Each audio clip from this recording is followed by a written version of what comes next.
I familiari si aspettavano una sentenza di questa entità, forse qualcosa in più, poteva essere dato qualche anno in più forse, e questo in considerazione del comportamento processuale dell'imputato, il quale per i familiari non ha avuto un momento di ripensamento in ordine alla vicenda.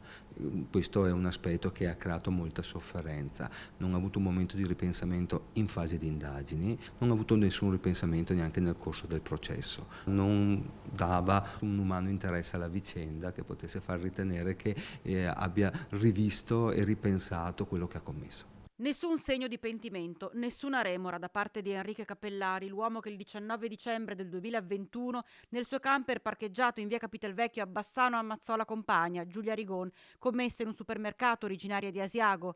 Una crudeltà inaudita, tanto che le due PM avevano richiesto per lui l'ergastolo, ma in tribunale è stato deciso diversamente: 21 anni di carcere, 3 di libertà vigilata più le attenuanti.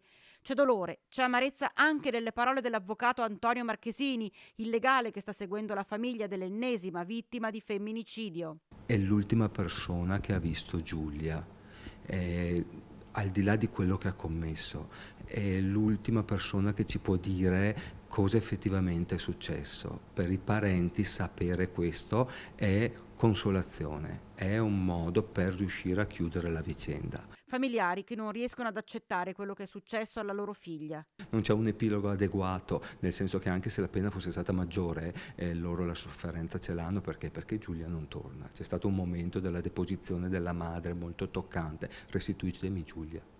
Non mi interessa, non è stato il Cappellari, restituitemi Giulia. Chiaro che questo non è possibile.